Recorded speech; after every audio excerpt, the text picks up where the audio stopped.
एक दशक से ज्यादा हो गए आम आदमी पार्टी का संगठन बने हुए और इस एक दशक में अरविंद केजरीवाल की पार्टी पर ऐसे ऐसे आरोप लगे हैं कि उसके बाद यह कहना गलत नहीं होगा कि अब आम आदमी पार्टी कट्टर ईमानदार नहीं रही, क्योंकि कभी सत्येंद्र जैन को जेल जाना पड़ता है, कभी मनीष सिसोदिया को, तो कभी संजय सिंह को।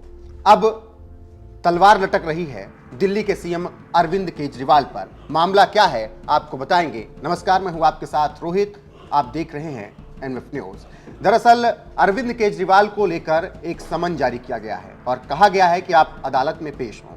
हालांकि 29 तारीख को उन्हें पेशी के लिए बुलाया गया था, लेकिन अरविंद केजरीवाल नहीं पहुंचे। उनकी जगह पर गोवा के प्रमुख अदालत पहुंचे और उन्होंने दलीलें दी हैं। मामला क्या कुछ है, इस पर अगर गौर करें तो जो समन भेजा गया है उसमें बताया गया है कि रिश्वतखोरी का मामला है और अरविंद केजरीवाल पर इसी वजह से शिकंजा कसा जा सकता है। आपको एक बार विस्तार से पूरी खबर बता दें।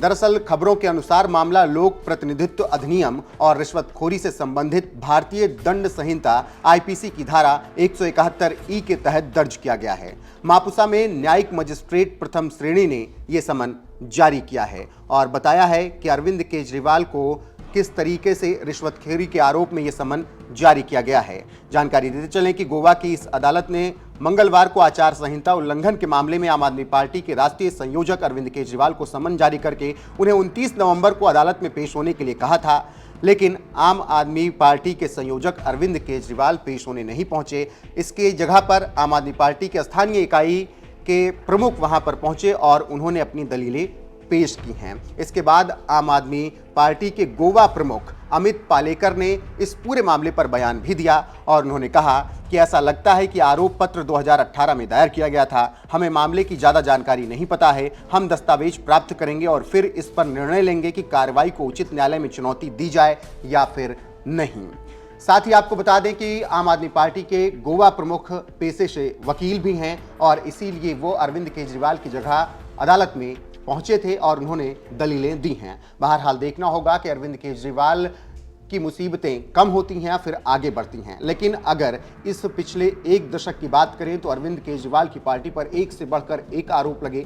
कभी शराब घोटाले का आरोप लगा तो कभी शीश महल में करोड़ों खर्च करने का आरोप लगा, लेकिन अरविंद केजरीवाल इन सब आरोपों से सिरे से खारिज करते रहे और कहते रहे कि हम ही कट्टर ईमानदार हैं। साथ ही उन्होंने ये भी कहा कि इन पिछले 11 सालों में लगातार हमें परेशान किया गया, हमारे विधायकों पर दबाव बनाया गया, हमारे मंत्रियों को तोड़ने का प्रयास किया गया, लेकिन हमारे मंत्री डटे रहे, अडिग हैं, वो केवल राष्ट्र के लिए काम कर रहे हैं। हालांकि इन 11 सालों में आम आदमी पार्टी की उपलब्धि भी नहीं भुलाई जा सकती। दिल्ली में तो उन्होंने लगातार सरकार बनाई ही, इसके अलावा पंजाब में भी वो सत्ता में आए, कांग्रेस को वहां से बाहर किया। साथ ही गुजरात में भी 5 सीटें जीतने में कामयाब रहे, गोवा में भी 2 सीटें जीतने में कामयाब रहे। इसके अलावा अलग अलग विधानसभाओं में अलग अलग राज्यों में जाकर वो चुनाव लड़ रहे हैं और आम आदमी पार्टी ठीक ठाक प्रदर्शन कर रही है और इसीलिए अरविंद केजरीवाल की महत्वाकांक्षाएं भी जाग रही हैं और वो अब सीधे प्रधानमंत्री नरेंद्र मोदी से पंगा लेना चाहते हैं। लेकिन इस बीच जिस तरीके से उनके